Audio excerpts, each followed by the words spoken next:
పేదరికం కలిగిన కుటుంబం, ఆ దేశమంతా సంపద కలిగిన దేశం, ఆ దేశమంతా ధనం కలిగిన దేశం, ఆ దేశమంతా మంచి పేరు కలిగిన దేశం, ఆ దేశమంతా మంచి సంపద, మంచి అందం కలిగిన దేశం, పొలాలతో, పంటలతో, బంగారంతో, వెండితో అందారం, మంచి అందారం కలిగిన దేశం, అందమైన దేశం, సంపద కలిగిన దేశం.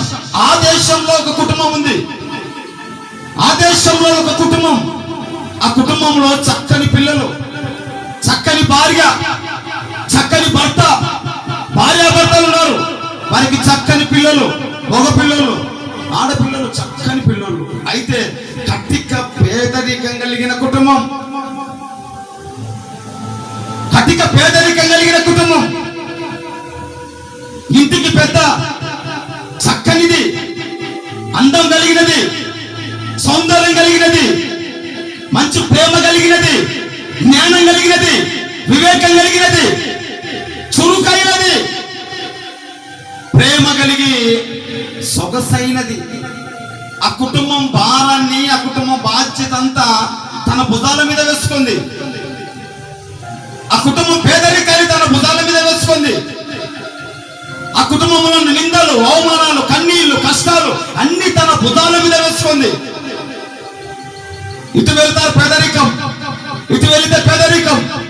తినడానికి తిండి ఉండేది కాదు, కట్టుకోవడానికి మంచి బట్ట ఉండేది కాదు, చూస్తే కన్నీళ్ళే. ఒక పూట తింటే ఒక పూట ఉండేది కాదు. చూసింది చూసింది చూసింది. నేనేం చేయాలి? నేనేం చేస్తే ఈ పేదరికం పోతుంది? నేనేం చేస్తే ఈ పేదరికం తొలగిపోతుంది? నేనేం చేయాలి? ఇంటికి పెద్దగా నేనేం చేయగలను? నేను చిన్న వయసులో ఉన్నానే, నేను చిన్న వయసులో ఉన్నాను కదా, నేనేం చేయగలను? చూసింది. 5 సంవత్సరాలు వచ్చాయి, 6 సంవత్సరాలు వచ్చాయి, 7 సంవత్సరాలు వచ్చాయి, 8 సంవత్సరాలు వచ్చాయి, 9 సంవత్సరాలు వచ్చాయి, 10 సంవత్సరాలు వచ్చాయి. ఏమి చేయలేకపోతుంది. 10 సంవత్సరాలు అయింది. చక్కనిది, మంచి సుందరవతి, జ్ఞానం కలిగినది, వివేకం కలిగినది. 11వ సంవత్సరాలకు వచ్చింది, 12 సంవత్సరాలకు వచ్చేసింది, 13 సంవత్సరాలు వచ్చేసాయి. తను పెద్దదైంది, వయసుకు వచ్చింది, అందాలు బాగా అందంగా, బాగా సుందరంగా ఉంది, చక్కగా ఉంది. 14 సంవత్సరాలు వచ్చాయి, వయసుకు వచ్చింది, పెళ్లికి వచ్చింది, పెళ్లికి నెక్కింది. ఈ పెళ్లికి నెక్కింది, వయసుకు వచ్చింది, ఏం చేయాలో తెలియట్లేదు. ఈ 12 సంవత్సరాలు వచ్చినా పేదరికం పోలేదు, 12 సంవత్సరాలు వచ్చినా దరిద్రం పోలేదు, 12 సంవత్సరాలు వచ్చినా తొలగిపోలేదు. అదే పేదరికం, అదే కష్టాలు, అదే శోధనలు, అదే నిందలు, అదే అవమానాలు. చిన్న వయసులో 12-13 సంవత్సరాల వయసులో ఏం చేయాలా? ఏం చేస్తే నా కుటుంబం పేదరికం పోతుంది? ఏం చేస్తే నా కుటుంబం దరిద్రం పోతుంది? ఏం చేస్తే నా కుటుంబం దీవించబడుతుంది? ఏం చేయాలి? నేను నా కుటుంబం కోసం ఏం చేయాలి? నా కుటుంబం కోసం నేనేం చేయగలను? ఏం చేయగలను? అని చిన్నది 14 సంవత్సరాలు, 12-13 సంవత్సరాల వయస్సు కలిగిన చిన్నది, మంచి చక్కనిది, సుందరవతి, జ్ఞానం కలిగినది, వివేకం కలిగినది. అంత చిన్న వయసులో తన కుటుంబం కోసం తన జీవితాన్ని, తన యవ్వన జీవితాన్ని త్యాగం చేసేసింది.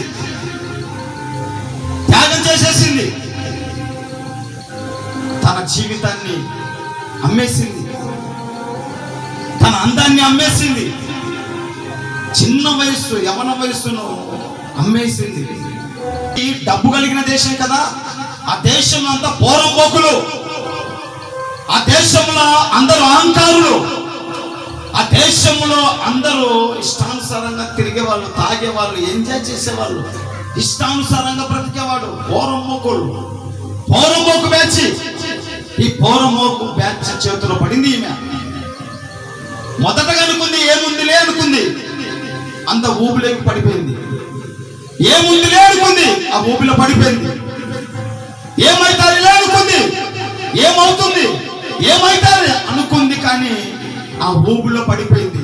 12 సంవత్సరాలు, 14 సంవత్సరాలు, 15 సంవత్సరాలు, 20 సంవత్సరాలు, 30 సంవత్సరాలు, 40 సంవత్సరాలు నలిగి నలిగి నలిగి నలిగి నలిగి నలిగి పిప్పి పిప్పి చేసి పెట్టారు. నేను చిన్న వయసులో 12 సంవత్సరాల నుంచి దాదాపు 40 సంవత్సరాల వరకు నలిపి నలిపి పెట్టారు.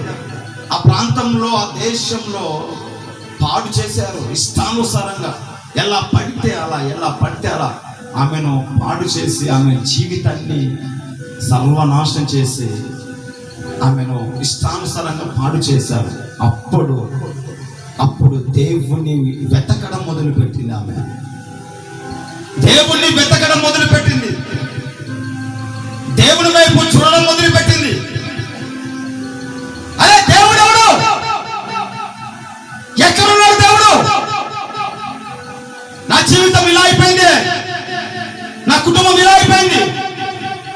ఎక్కడున్నాడు దేవుడు? నిజమైన దేవుడు ఎవరు? సృష్టికర్త ఎవరు? ఆయన ఎక్కడ? ఆయన అడ్రస్ ఎక్కడ? దేవా నువ్వు ఉంటే నన్ను చూడవా? దేవా నువ్వు ఉంటే నన్ను విడిపించవా? దేవా నువ్వు ఉంటే నన్ను ఈ ఊపి నుంచి బయటకు తీసుకుని వస్తావా? నన్ను చూస్తావా? ఒక్కోసారి చూసింది. నిజమైన దేవుడు ఎవరో వెతికింది. ఈ దేవుని దగ్గరికి వెళ్ళింది, ఆ దేవుని దగ్గరికి వెళ్ళింది, అక్కడికి వెళ్ళింది, ఇక్కడ ఎక్కింది, అక్కడ విగ్రహం, ఇక్కడ విగ్రహం, తిరిగింది. ఆ దేశం చుట్టుపక్కల అన్ని దేశాలు తిరిగింది. 40 సంవత్సరాలు తిరిగింది. 40 సంవత్సరాలు తిరిగింది. అప్పుడు దేవుడు ఆమెను విడిపించడానికి దేవుడు కొన్ని వందల కిలోమీటర్ల దూరంలో దేవుడు ఆమె కోసం మార్గాన్ని సిద్ధపరుస్తున్నాడు.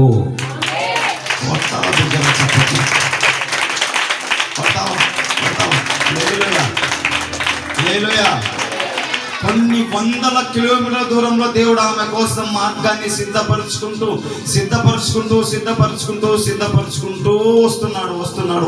వస్తున్నాడు. అప్పటికి ఆమెకు 40 నుంచి దాదాపు 50 దగ్గరకు వచ్చేసాయి. మంచి యవ్వనప్రాయమే, మంచి వయసులో ఉంది. అప్పటికి కూడా 40 సంవత్సరాలు, 50 సంవత్సరాలు అయినా సరే ఆమె సొగసు కానీ ఆమె అందం కానీ తగ్గలేదు. ఏమాత్రం తగ్గలేదు. 12, 15 సంవత్సరాలు, 20 సంవత్సరాల వయసులో ఎలా ఉందో దాదాపు 40 నుంచి 50 వయసు వచ్చినా కూడా ఆమె అలాగే ఉంది. ఆమె అందం తగ్గలేదు, ఆమె సౌందర్యం తగ్గలేదు. కానీ శరీరాన్ని ప్రతి ఒక్కడు అనుభవిస్తున్నాడు. కానీ ఆమె మనస్సు అయితే దేవుణ్ణి వెతుకుతుంది. ఆమె మనస్సు దేవుని వైపు చూస్తుంది. ఎవడైనా నన్ను విడిపించగలిగిన వాడెవడు? వెతుకుతుంది. శరీరాన్ని సుఖపెట్టడం కోసం సుఖపెడుతుంది. ఆ శరీరం ద్వారా వచ్చిన డబ్బుతో కుటుంబాన్ని కుటుంబాన్ని కొంచెం సరి చేస్తూ ఈమె నలిగిపోతూ వెతుకుతుంది. నన్ను విడిపించగలిగిన వాడు ఎవడున్నాడు అని వెతుకుతుంది. మరి రియాలిటీ కలిగిన వాడు, రియాలిటీ కలిగిన వాడు, రియల్ హీరో, పవర్ కలిగిన వాడు, సూపర్ పవర్ కలిగిన వాడు, సూపర్ న్యాచురల్ పవర్ కలిగిన వాడు, సర్వంలో ఉన్నవాడు, సర్వాంతర్యామి. వెతకకుండా ఉంటాడా?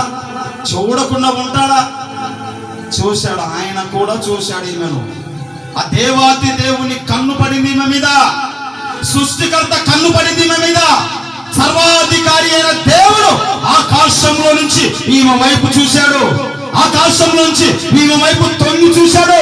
ఈమె పశ్చాత్తాపాన్ని బట్టి, ఈమె క్షమాపణను బట్టి దేవుడు కూడా ఆకాశము తెరిచి ఈమె వైపు చూశాడు. దేవుడు చూసిన దేవుడు ఒక్కసారి కాదు, కొద్ది నిమిషాలు కాదు, శాశ్వత కాలం ఈమెను విడిపించాలి, నేను శాశ్వత కాలం ఈమెను ఘనపరచాలి నేను అనుకున్నాడు దేవుడు మనసులో. ఆయన అనుకున్నాడు, ఆయన ప్లాన్ వేశాడు, ఆయన స్కెచ్ చేశాడు, ఆయన సర్వం సిద్ధపరిచాడు. యోహాను రాసిన సువార్తలు ఉంటుంది, పత్రికలు ఉంటుంది. ఆయన తనను ప్రేమించిన వారికి, తన సంకల్పం చొప్పున పిలువబడిన వారికంట ఆయన సమస్తము సిద్ధపరిచి సమకూర్చి ఇస్తున్నాడంట. హల్లెలూయా. ఆయనను ప్రేమించిన వారికి, ఈమె కూడా ఆయనను ప్రేమించింది, ఆయనను వెతికింది, ఆయన ఎప్పుడైతే వెతకడం మొదలుపెట్టిందో ఈయన కూడా ఈమెకు మార్గం సిద్ధం చేయడం మొదలుపెట్టాడు. బాగా వినాలి, రెఫరెన్స్ ఏం చదివాను నేను, డైరెక్ట్ చెప్పేసి ముగిస్తా. గంట ఆమె పాపపు గుండెలో దించాలంటే గడ్డపార. దించుతున్నావా, నువ్వు దించుకుంటున్నావా? హల్లెలూయా. అర్థమవుతుందా? అర్థమవుతుందా? దించుతున్నారా, దించుకుంటున్నారా? గడ్డపార దించుతున్నావా, దించుకుంటున్నావా? రివర్స్ లో. హల్లెలూయా, హల్లెలూయా. ఒకసారి పరిశీలన చేసుకోవాలి. లోకంలో ఉన్న వాటి మీద, లోకంలో ఉన్న వాటికి దించుతున్నావా గడ్డపార, దాని గుండెల్లో దాంతో నువ్వు పొడిపించుకుంటున్నావా? ఆలోచించేయాలి. వాక్యం ఎప్పుడైతే మనం వింటామో, విని దాని ప్రకారం మనం ముందుకు సాగుతూ ఉండగా దేవుడు ఖచ్చితంగా మన జీవితంలో గొప్ప కార్యాలు చేస్తాడు. హల్లెలూయా. దేవుని నామానికి మహిమ కలుగును గాక. చూడండి, వెతుకుతుంది ఆమె వెతుకుతూ ఉంటే ఈయన కూడా వెతికాడు. వెతకడం మొదలుపెట్టాడు. ఆయన వదిలిపెట్టాడు. ఆమె వెతుకుతూ ఉంది, ఈయన కూడా వెతుకుతూ ఉన్నాడు. ఆమె చూస్తూ ఉంది, ఈయన కూడా చూస్తూ ఉన్నాడు. ఆమె చూస్తుంది, ఈయన చూస్తున్నాడు. ఆమె చూస్తుంది, ఈయన చూస్తున్నాడు. ఆమె చూస్తుంది. తర్వాత ప్రభు అనుకున్నాడు, శాశ్వతమైన ఆశీర్వాదం నేను ఇవ్వాలి ఈమెకు. ఈమె వేశ్య కావచ్చు, ఒళ్ళును అమ్ముకొని ఉండొచ్చు, ఒళ్ళును అమ్మేసి ఉండొచ్చు, వ్యభిచారి కావచ్చు, అయినా పర్వాలేదు, నన్ను వెతికింది నా బిడ్డ కనుక ఈమెకు శాశ్వతమైన ఆశీర్వాదం, శాశ్వత కాలం దీవెన నేను ఇవ్వాలి అనుకున్నాడు ఆయన. హల్లెలూయా. మీకు కూడా శాశ్వత కాలం దీవెన ఇవ్వాలనుకుంటాడు ఆయన. శాశ్వతంగా దేవుడు మనల్ని ఎక్కించాలనుకుంటాడు ఆయన. ఈ బాధను, ఈ సమస్యను శాశ్వతంగా తీసేయాలనుకుంటాడు ఆయన. మనం ఏమనుకుంటాం, ప్రభా ఈ పూటకు తీసే చాలు, ప్రభా ఇంత చాలు, మేము నెత్తికెక్కి కూర్చుంటాం, ప్రభా మాకు ఇది చాలుగా, మేము నెత్తి పైన ఎక్కుతాం, మేము దొక్కుతాం వేసి అని మనం అనుకుంటాం. కానీ దేవుడు అంటాడు, శాశ్వతంగా నీకు దీవించాలనుకుంటున్నాను నేను. శాశ్వత కాలం ఇంటికి రక్షణ ఇవ్వాలనుకుంటున్నా. శాశ్వత కాలం ఈ సమస్య లేకుండా కొట్టేయాలనుకుంటున్నా. శాశ్వత కాలం నీ పేరును, నిన్ను, నీ కొమ్మును హెచ్చించాలనుకుంటున్నా నేను అంటాడు ఆయన. హల్లెలూయా. అలా అనుకున్నాడు ఈమె విషయంలో. ఈమె వేశ్య కావచ్చు, ఈమె వ్యభిచారి కావచ్చు, ఈమె ఒళ్ళు అమ్ముకున్నది కావచ్చు, ఈమె పనికిరాంది కావచ్చు, ఈమె అందరి చేత వెలివేయబడింది కావచ్చు. అందరంట, నువ్వు ఇక్కడ పనికిరావు, పోయి అది ఆ బజార్న ఆ చివరిని ఉండిపో. సరేగా ఆ బజార్న చివరిని ఇల్లేసుకొని ఉంటే, నువ్వు ఇక్కడ పనికిరావు, కొంచెం ఆ చివరిని ఉండిపో. మళ్ళీ వెళ్ళి అక్కడికి వెళ్తే, ఇక్కడ పనికిరాపా, వెళ్ళిపో. లాస్ట్ బార్డర్ మంది పునాదిరా లాస్ట్ ఆడుంది, పొలిమేర ఆడు ఉండిపోయి అని తీసుకెళ్ళి అక్కడ నెట్టేసారంట. అక్కడ నెట్టేసి అక్కడ ఒక ఇల్లు కట్టుకొని అక్కడ ఉంది ఆమె. అక్కడ ఉండి వచ్చిన వారితో వ్యభిచారం చేసుకుంటూ ఉన్నప్పుడు దేవుడు చూశాడు ఆమె. దేవుడు కన్ను ఆమె మీద పడింది. దేవుడి కన్ను ఆమె మీద పడినప్పుడు దేవుడు వెతికాడు, దేవుడు చూశాడు. శాశ్వత కాలం ఆమెను విడిపించాలనుకున్నాడు దేవుడు. ఒక చిన్న పరీక్ష పెట్టాడు దేవుడు. తన విశ్వాసాన్ని, తన నమ్మకాన్ని, తన ఫలితాన్ని తనను దేవుడు చెక్ చేయాలనుకున్నాడు ఆయన. పరీక్ష పెట్టాలనుకున్నాడు ఆయన. ఒక్కసారి కదిలించాలనుకున్నాడు ఆయన. ఒక్కసారి ఈమె ఏంటో, ఈమె బుద్ధి ఏంటో, ఈమె ప్రవర్తన ఏంటో, ఈమె క్రియ ఏంటో, ఈమె ఏంటో, అసలు ఈమె ఎవరో, ఈమె ఎలా ఉంటారో, ఈమెను ఏ విధంగా హెచ్చించాలనో, ఎలా హెచ్చిస్తే ఎలా ఉంటారో ఒక్కసారి దేవుడు అలా కదిలించాలనుకున్నాడు ఆయన. హల్లెలూయా, హల్లెలూయా. అలా ఊపాలనుకున్నాడు ఆయన. పరిశీలించాలనుకున్నాడు ఆయన. పరీక్ష పెట్టాలనుకున్నాడు ఆయన. చెక్ చేయాలనుకున్నాడు ఆయన. పరిశీలించాలనుకున్నాడు ఆయన. ఎప్పుడైనా దేవుడు హెచ్చించాలనుకున్నప్పుడు, ఎప్పుడైనా దేవుడు అభిషేకించాలనుకున్నప్పుడు, ఎప్పుడైనా దేవుడు నిన్ను, నీ పేరును గొప్ప చేయాలనుకున్నప్పుడు దేవుడు మొదటగా పెట్టేది పరీక్ష. నువ్వు ఎప్పుడైతే పరీక్షలో పాస్ అవుతావో, ఎప్పుడైతే పరీక్షలో నువ్వు నెగ్గుతావో, ఎప్పుడైతే పరీక్షలో రొమ్ము విరుచుకొని దేవునికి ధైర్యంగా నిలబడి సాతాను గుండెలు ఎప్పుడైతే గడ్డపార దించుతావో, అప్పుడు దేవుని ఆత్మ, దేవుని అభిషేకం, దేవుని ఆశీర్వాదం నీ మీదకి దిగి వస్తుంది. ఆమేన్, ఆమేన్. దేవుడు పరీక్ష పెట్టాడు ఈమెకు. దేవుడు ఈమెను చెక్ చేయాలనుకున్నాడు. దేవుడు ఒకసారి ఊపాలనుకున్నాడు. అలా ఊపాలనుకున్నాడు ఆయన. అలా ఊపాలనుకుని దేవుడు ఒక టీమును సెట్ చేశాడు, ఒక బ్యాచ్ని సిద్ధపరిచాడు ఆయన. ఒక బ్యాచ్ని సిద్ధపరిచి ఆ బ్యాచ్ని ఏం చేశాడంటే దేవుడు ఈమె దగ్గర పంపించాడు. మంచి అందగారు, మంచి సుందరవతి, ఇతడు కూడా సౌందర్యం కలిగిన వాడు, బలాఢ్యుడు, బలవంతుడు, వివేకం కలిగిన వాడు, సౌందర్యం కలిగిన వాడు, సొగసైన వాడు, పొడుగు కలిగిన వాడు, ఎత్తు కలిగిన వాడు, అందగాడు. ఈ అందగాన్ని ఇద్దరు అందగాలను, మంచి జ్ఞానం కలిగిన వారిని, వివేకం కలిగిన వారిని ఇద్దరిని ఈమె దగ్గర పంపించాడు. ఏం చేస్తా చూద్దాం, వీరితో పాపం చేస్తుందా, వీరితో పాపం చేస్తుందా, వీరితో ఎలా ఉంటుంది, వీరితో ఏ విధంగా నడుచుకుంటారు, అసలు ఈమె ప్రవర్తన ఏంటి అని దేవుడు ఒకసారి చెక్ చేయాలనుకున్నాడు. చూడండి ఒకసారి అమ్మ చూపిస్తా. మీరు పోయి వారితో చెప్పి వారు వెళ్ళి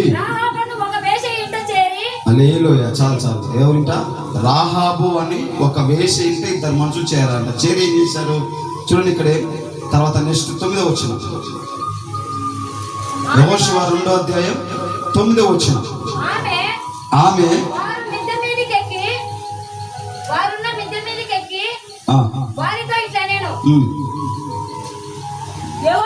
యెహోవా ఈ దేశమును మీకు ఇచ్చుచున్నాడనియు మీ వలన మాకు భయం పుట్టుననియు మీ భయం వలన ఈ దేశ నివాసులందరినీ ధైర్యము చెడుననియు నేనెరుగుదును. మీరు ఐగుప్తు దేశంలో నుండి వచ్చినప్పుడు నీ ఎదుట యెహోవా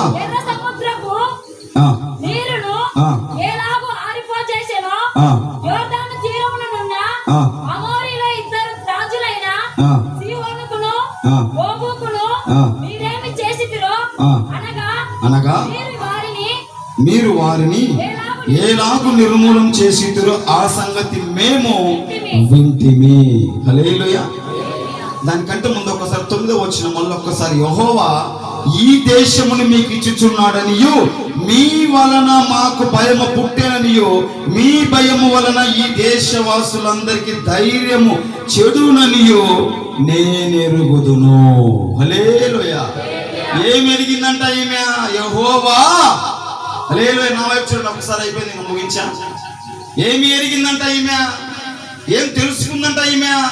ఒక విషయం చెప్పండి, వేశ్య వ్యభిచారి, డబ్బులకు పడుకునేది, అంటే డబ్బులు ఇచ్చే ఏదైనా చేసేది వ్యభిచారి.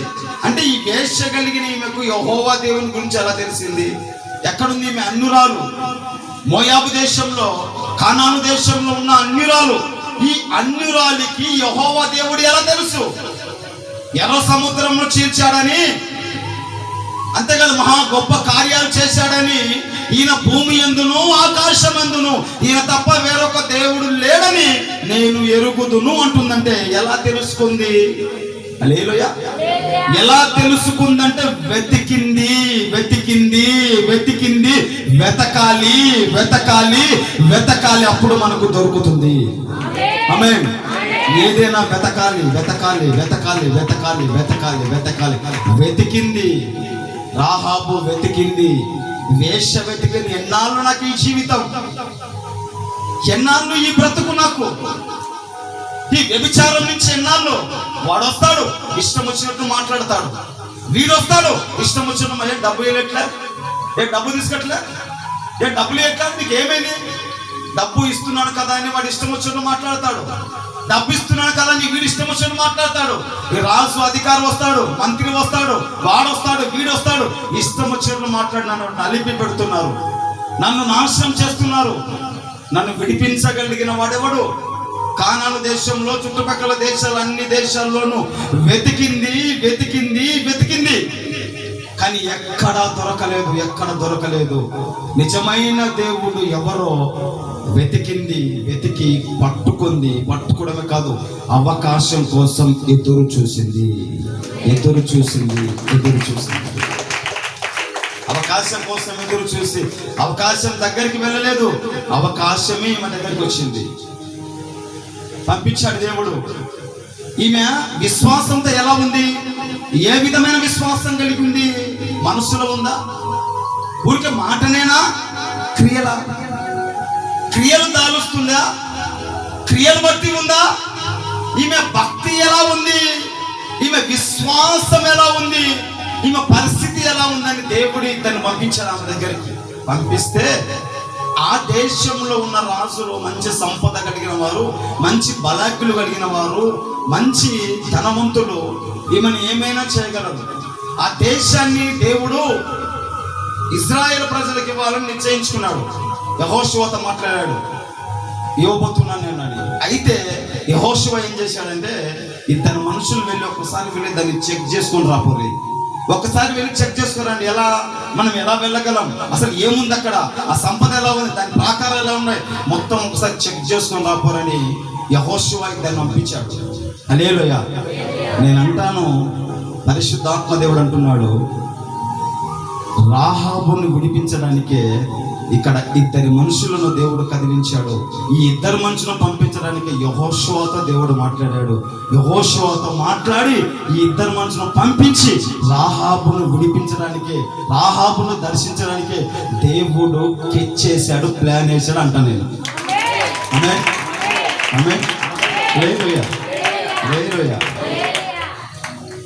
వాక్యము ఇక్కడే బలిపీఠం దగ్గర కూర్చొని నేను శనివారం ఇదే సమయంలో దాదాపు 7-8 గంటల సమయంలో నైట్ ఇక్కడ కూర్చొని ధ్యానించుకుంటూ ఉన్నప్పుడు వాక్యం ఎలా చెప్పాలి ప్రభా, దీన్ని ఎలా తీసుకెళ్ళాలి ప్రభా అని ధ్యానించుకుంటున్నప్పుడు నేను కొంచెం డెప్త్గా వెళ్ళినప్పుడు ప్రభు ఇదే మాట్లాడాడు. రాహాబును విడిపించడానికి దేవుడంట ఇజ్రాయేలు ప్రజలకు బ్రేక్ వేశాడంట. ఇజ్రాయేలు ప్రజలకు బ్రేక్ వేసి ఆ ఇజ్రాయేల్ ప్రజల నాయకత్వం యెహోషువకి ఇచ్చి, యెహోషువతో దేవుడు మాట్లాడి యెహోషువ ద్వారా ఇద్దరిని పంపించి వారి ద్వారా దేవుడంట రాహాబును విడిపించడానికి స్కెచ్ చేశాడంట, ప్లాన్ వేశాడంట. ఆమేన్. అంటే దేవుని ప్రణాళిక ఎలా ఉంటాయంటే అలా ఉంటాయి. దేవుడు చాలా డెప్త్ నుంచి వస్తాడు. ఆయన దేవుడు చాలా లోతు నుంచి వస్తాడు. నువ్వు అనుకుంటా పైన పైన పైన పైన పైన, కానీ దేవుడు పైన పైన రాడు, చాలా లోతు నుంచి వస్తాడు. ఆయన చాలా డెప్త్గా దిగుతాడు ఆయన. ఎందుకంటే దించుంటే అంతేగా, గడ్డపార దించితే దిగాలంతేగా, చావాలంతే. ఇంకా మళ్ళీ పై పైన దేవుడు ఒక్కసారి దీవించడం మొదలు పెడితే నా ఆశీర్వాదం అనేది ఆగదు, అది వెళ్ళిపోతుంటుంది, మారిపోతుంటుంది అంతే. హల్లెలూయా. ఇద్దరు వచ్చారు, వచ్చి ఆమెతో మాట్లాడి చేస్తుంటే ఆమె, మీరు ఎక్కడి నుంచి వచ్చారు? మీరు ఇజ్రాయేల్ ప్రజలా? హల్లెలూయా. మీరు ఇజ్రాయేల్ ప్రజలా? ఎస్, మేము ఈ దేశాన్ని చూడడానికి వచ్చాం అని ఇలా మాట్లాడుతూ ఉండగానే ఏమైందంటే అక్కడ ఆ దేశానికి రాజుకు సమాచారం వెళ్ళిపోయింది. రాజా, దండయాత్ర ఎత్తి రావడానికి, మన దేశాన్ని సర్వనాశనం చేయడానికి రాజా ఆకాశంలో భూమిని తలకిందులు చేసిన సృష్టికర్త అయిన దేవుని పిల్లలైన ఇజ్రాయేలు ప్రజలు, అందులో ఇద్దరు వచ్చారు వేకుల వారు. రాజా, మన దేశంలోకి జొరబడ్డారు రాజా, వారు ఎక్కడున్నారో తెలియదు రాజా. మాకైతే డౌట్ వచ్చింది, ఎక్కడికి వెళ్ళిందంటే ఆ ఊరు చివరిన ఊరు ఎంట్రింగ్ గేట్లు ఉంది, ఎంట్రింగ్ గేట్ ని ఇల్లేసుకొని కూర్చుంది. అక్కడ వేష ఒకటి ఉంది రాహాబు, దాని కొంపలేకు దూరాడేమో మాకు డౌట్ రాజా, నువ్వు ఒక్కసారి పర్మిషన్ ఇవ్వు, కొంపలేకు దూరపడతాం. హల్లెలూయా. దొరబడతాం, మేము కూడా ఏమంటే గలిబిలి వేసేస్తాం అంటే రాజు ఇచ్చాడు ఆర్డర్. సరే వెళ్ళండి, వెళ్ళి మొత్తం చెక్ చేసుకోరండి అంటే ఒక సైన్యం బయలుదేరింది. వీళ్ళు మాట్లాడుతున్నారు, ఇక్కడ మాట్లాడుతున్నారు ఒక సైన్యం బయలుదేరింది. సైన్యం బయలుదేరితే ఈ రాహాబు ఏం చేసిందంటే, ఈమె వారిని తీసుకెళ్ళి ఒక చోట అటవ మీద వారిని కప్పేసి కనపడనివ్వకుండా వారిని కప్పేసి, వీరు ఎప్పుడైతే వచ్చారో లోపలికి, వీరు వచ్చిన తర్వాత వీరితో ప్రేమగా మాట్లాడి, మంచిగా మాట్లాడి, బాగా నాజుగ్గా మాట్లాడి, వీరు ఏం చేసింది, ఇక్కడ రాలేదా వాళ్ళు? ఎవరు ఇద్దరు వచ్చారు నా దగ్గరికి వచ్చి వాళ్ళు మాట్లాడి ఇటు నుంచి వెళ్ళిపోయారు. వాళ్ళు ఈ గేట్ నుంచి వెళ్ళిపోయారు, వాళ్ళు ఇటు నుంచి వచ్చారు, ఇటు నుంచి వెళ్ళిపోయారు. హల్లెలూయా. ప్రాకారం దగ్గర ఎప్పుడైనా కాంపౌండ్ దగ్గర 2 గేట్లు ఉంటాయి. చూసారా, మన కాంపౌండ్ 2 గేట్లు ఉన్నాయి ఇక్కడ. ఏ కాంపౌండ్ దగ్గర అయినా మీరు ఏ ఇళ్ళకి వెళ్ళినా ఎక్కడికి వెళ్ళినా కాంపౌండ్ దగ్గర 2 ఉంటాయి గేట్లు. ఈ గేట్ నుంచి వచ్చారు, కరెక్ట్ మీరు చెప్పినట్టు ఈ గేట్ నుంచి వచ్చారు.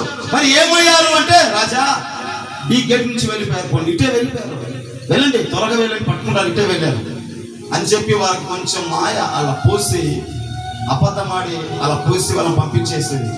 పంపించేసి వీళ్ళతో మాట్లాడుతుంది. ఎవరైనా పంపిస్తారా? అలా పంపిస్తారా? హల్లెలూయా. చూడండి, ఈ అన్యురాలు తన ప్రజలే, తన దేశమే, తన వారే, ఎవరో అన్యునికి, ఎవరో అన్యులు, ఎవరినో విడిపిస్తారా? విడిపించిందా? మీరు విడిపిస్తారా? తన ప్రాణాలు తెగించి తెలిస్తే చంపేస్తారేమో. అప్పటికే చాలా చీప్ అయిపోయింది, అప్పటికే చాలా ఇదైపోయింది ఆమె. ఎవడు పడితే వాడు రాజు, మంత్రి, ఎవడు పడితే వాడు ఇష్టం వచ్చినట్టుగా వాడుకొని ఆమెను నలిపి పారేశారు. ఎందుకంటే చరిత్ర చెప్తుంది, రాహాబు అంట మంచి చక్కనిదంట, మంచి అందగత్తంట, మంచి సౌందర్యవతి అంట. ఈమె చరిత్ర చెప్తుంది సౌందర్యం కలిగినదంట. ఈమె బయటకు వచ్చేస్తే చాలంట, ఈమె చుట్టూ బందోబస్తు అంట. అంత అందగత్త అంట ఈమె, అంత అందగత్త కలిగి, అంత హోదా కలిగి, అంత స్టేటస్ కలిగిన ఆమె ఆ స్టేటస్ ని ఎవరైనా వదులుకుంటారా? పొరపాటును తెలిసిందే అనుకోండి ఏమవుతుంది? ఈమె బతుకేమవుతుందంటే ఈమెను ఏం చేస్తారు? నలిపి చంపి పారేస్తారు, అక్కడికక్కడ గొంతు కోసి పారేస్తారు. శత్రువును నువ్వు ఇంట్లోకి తెచ్చుకొని ఇంట్లో పెట్టుకుంటావు నువ్వు అని గొంతు కోస్తాడంతే కణాన్ని. అయినా కూడా ధైర్యంగా అక్కడ వచ్చిన వారిని ఇద్దరిని ఇంట్లోకి తీసుకొని ఇంట్లో దాచిపెట్టింది. ఎందుకు దాచింది? డబ్బు ఎక్కువై దాచిందా? వారి మీద మోజుపడి దాచిందా? హల్లెలూయా. మనం పాపాన్ని దాచుకుంటాం రొమ్ములో, గుండెల్లో రొమ్ములో పాపాన్ని దాచుకుంటాం. మనకు తెలియనట్టు నటిస్తాం. హల్లెలూయా. పాపాన్ని దాచుకుంటే ఏమవుతుందంటే అది లోపల చెదులు బట్టి మన పాపాన్ని ఎంత అది పెరిగిపోతుందో ఆత్మను అంతగా పాడు చేస్తుంది. అది ఆత్మలో చల్లారిపోతాం, ఆత్మలో దిగసారిపోతాం. చాలా మంది ఏం దాచుకుంటున్నారు అంటే, ఇక్కడ రాహాబు ఏం దాచుకుంది? అక్కడ ఉన్న ఇద్దరిని దాచిపెట్టి తెలీదు, నాకు తెలియదు, వాళ్ళు వెళ్ళిపోయారు. ఏమ్మా మా మీద ఇంత ప్రేమ, ఏమ్మా మా మీద ఇంత ప్రేమ చూపించావు నువ్వు అంటే, ఆమె అంటుంది, నీ దేవుడైన యెహోవా, సర్వశక్తి కలిగిన యెహోవా, సముద్రాన్ని చీల్చిన వాడు, ఏదైనా చేయగలిగిన వాడు, సర్వశక్తి కలిగిన వాడు, నీ దేవుడైన యెహోవా, ఆయన సర్వశక్తిమంతుడని. అంతేకాదు, ఆయన ఆకాశం ఎందు కానీ, భూమి ఎందు కానీ, భూమి కింద నీళ్ళ ఎందు కానీ సర్వాంతర్యామి ఆయనే అని, అన్నిటికీ ఆయనే దేవుడని, ఈ లోకానికి ఆయన రక్షకుడని, ఈ లోకానికి ఆయన దేవుడని. ఇదిగో ఈ పట్టణాన్ని మీరు పట్టుకోబోతున్నారని, ఇదిగో ఈ ప్రాంతాన్ని మీరు దోచుకోబోతున్నారని, ఇదిగో ఈ ప్రాంతం మీ చేతికి యెహోవా దేవుడు అనగా సృష్టికర్త దేవుడు మీకు ఇవ్వబోతున్నాడని నేను గుర్తెరిగా. నేను ఎరిగి ఉన్నా, లేదు మిమ్మల్ని ఎరిగి ఉన్నా, మీ దేవుణ్ణి ఎరిగి ఉన్నా. మీరు శక్తిమంతులు, మీరు దేవుని చేత పిలువబడిన వారు, మీరు అభిషక్తులు. మీ దేవుడు సర్వశక్తి కలిగిన వాడు కనుక నన్ను జ్ఞాపకం ఉంచుకుంటారని ఈ పని నేను చేసే అంటుంది ఆమె. హల్లెలూయా. దేవుడు సర్వశక్తిమంతుడని ఎరిగిందంట, గుర్తెరిగిందంట. దేవుడు సర్వశక్తిమంతుడని ఎంతమంది గుర్తెరుగుతున్నారు? ఎంతమంది ఎరిగి ఉన్నారు? ఎంతమంది దేవుని ప్రేమను తెలుసుకుంటున్నారు? ఎంతమంది దేవుని శక్తిని గుర్తెరిగి ఉన్నారు? దేవుణ్ణి గాయపరిచే వాళ్ళు తప్ప దేవుణ్ణి ఎరిగిన వారు ఒక్కరు లేరు ఇక్కడ. హల్లెలూయా. కుటుంబం కోసం తను ప్రాణం ఇచ్చేంతగా కుటుంబాన్ని ప్రేమించింది. అంటే నీకేం కావాలమ్మా? మమ్మల్ని విడిపించావు కదా, మమ్మల్ని తప్పించావు కదా, ఏం కావాలి నీకు? నువ్వేం కావాలని కోరుకుంటున్నావు అంటే ఆమె అంటుంది, ఇదిగో నన్ను, నా కుటుంబాన్ని, నా అన్నదమ్ములను, నా తల్లిదండ్రులను, నా కుటుంబాన్ని మీరు ఈ దేశంలోకి చొరబడినప్పుడు, అనగా ఈ దేశంలోకి మీరు వచ్చినప్పుడు నన్ను, నా కుటుంబాన్ని జ్ఞాపకం చేసుకోండి. నా కుటుంబాన్ని జ్ఞాపకం చేసుకోండి. హల్లెలూయా, హల్లెలూయా. ఆమె గుర్తెరిగింది. నాకు విడుదల వచ్చింది, నాకు విడుదల వచ్చింది. నన్ను విడిపించడానికి దేవుడు తన సైన్యాన్ని పంపించాడని ఆమె గుర్తెరిగింది. ఆమె మనోనేత్రములు తెరవబడ్డాయి. దేవదూతల్ని ఆమె చూచింది.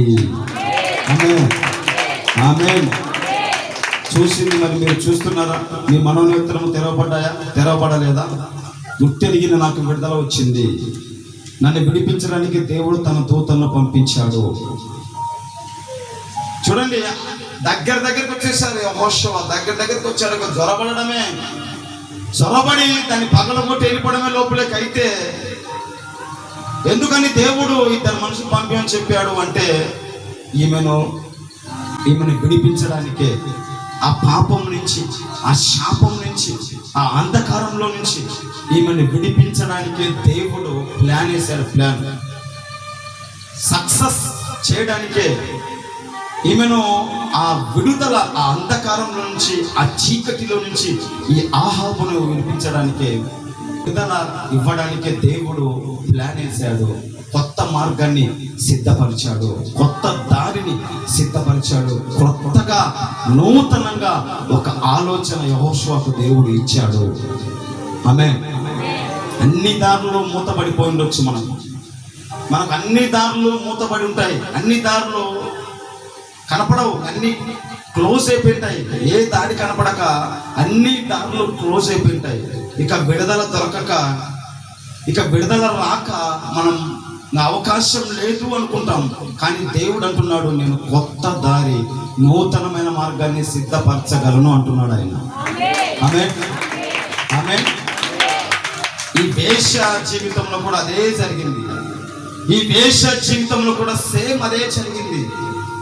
అన్ని దారులు మూతపడ్డాయి. ఎవడు విడిపించే వాళ్ళే దాదాపు 12-13 సంవత్సరాల నుంచి 40 సంవత్సరాల వరకు వ్యభిచారం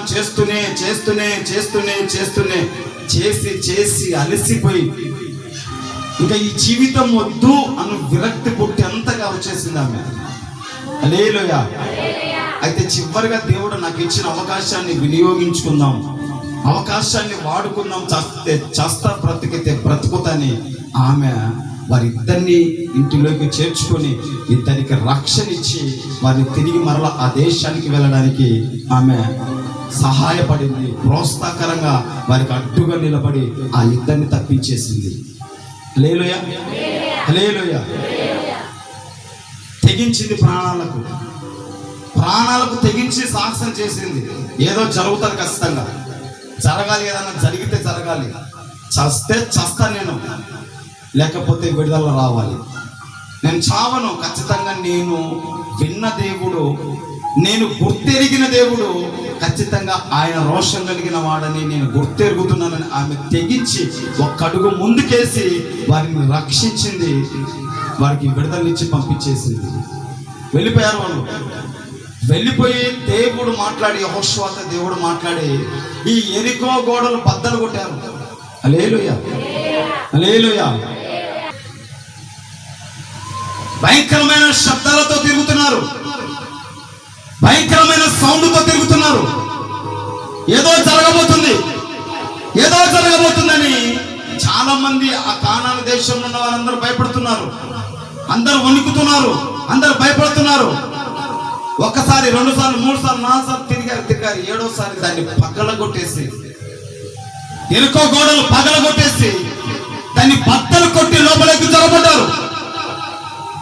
తన కుటుంబంలో ఉన్న వారందరూ, ఈ వేశ్య ఇంటిలో ఉన్న వారందరూ వచ్చి వేశ్య దగ్గరికి వచ్చారు. అప్పుడు వచ్చారు వేశ్య దగ్గరికి. అంతవరకు ఎవరు రాలేదు.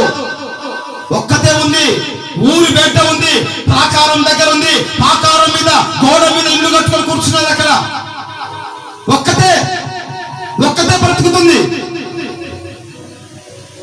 ఈ వేకుల వారు అనగా మోషే, ఇశ్రాయేలు ప్రజలు వారు ఈమె దగ్గరికి వచ్చారని, ఈమె మాట ఇచ్చారని ఈమెకు అది ఎరిగి దాదాపంట ఈమె బంధువులు, అన్నదమ్ముళ్ళు, తల్లిదండ్రులు మొత్తం కలిసి దాదాపు 70 మంది వచ్చారంట ఆమె దగ్గరికి.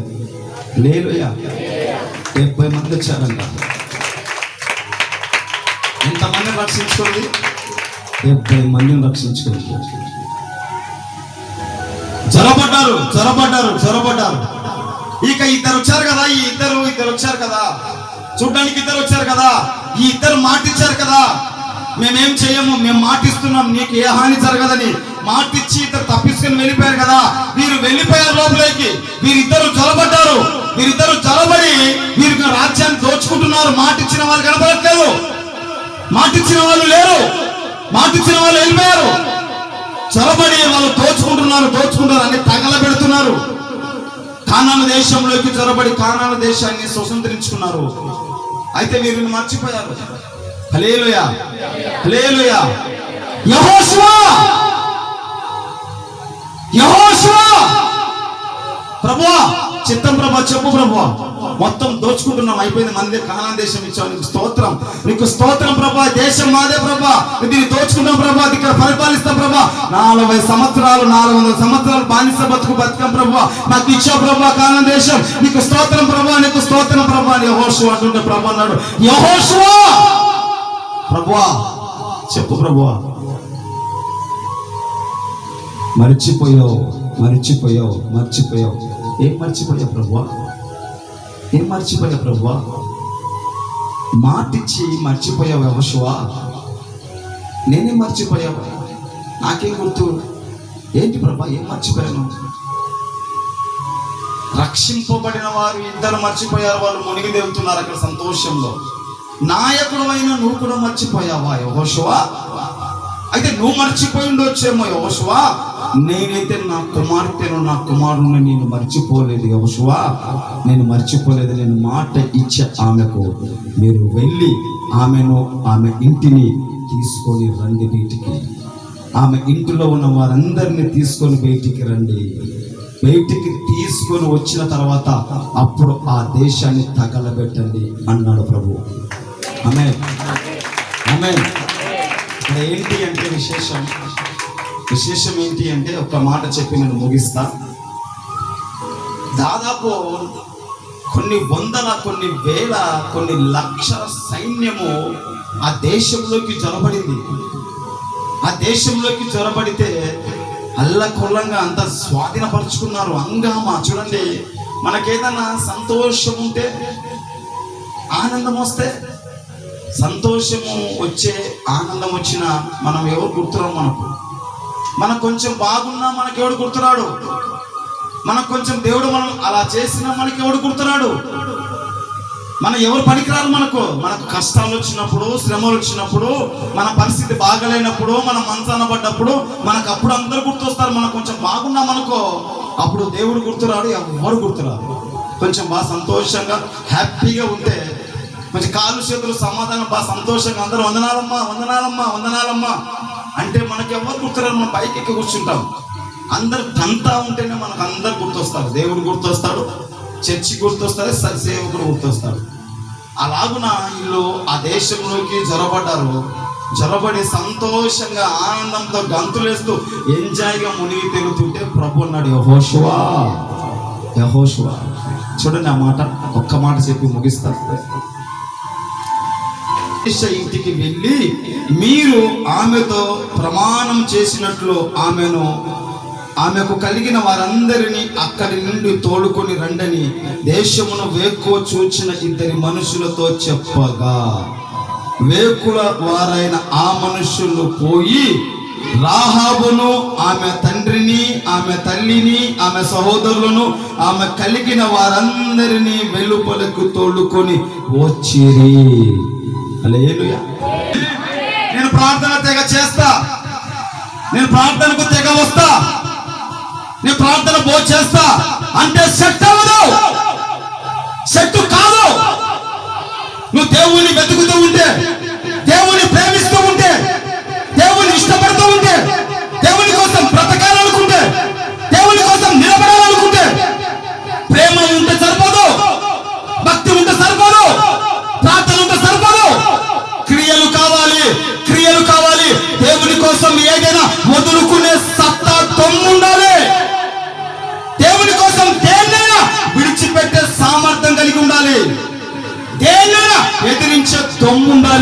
దేన్నైనా వదిలిపెట్టే సత్తా కలిగి దేవుని కోసం నిలబడాలి. అది కావాలి, అది కోరుకుంటున్నాడు దేవుడు. అందుకే అంటున్నాడు క్రియలు వేస్ట్ అనలేదు. క్రియలు లేని విశ్వాసము ప్రార్థన మృతతుల్యం, అనగా చచ్చిన ప్రార్థనతో. నీ ప్రార్థనలో పవర్ లేదు, నీ ప్రార్థన చచ్చిపోయింది, నీ ప్రార్థనలో పవర్ లేదు. ఈనాడు క్రైస్తవుల ప్రార్థనలో, ఈనాడు సంఘ ప్రార్థనలో, ఈనాడు సేవకుల ప్రార్థనలో పవర్ లేదు, శక్తి లేదు, మృతతుల్యం అయిపోయింది. ఎందుకంటే క్రియలు లేవు.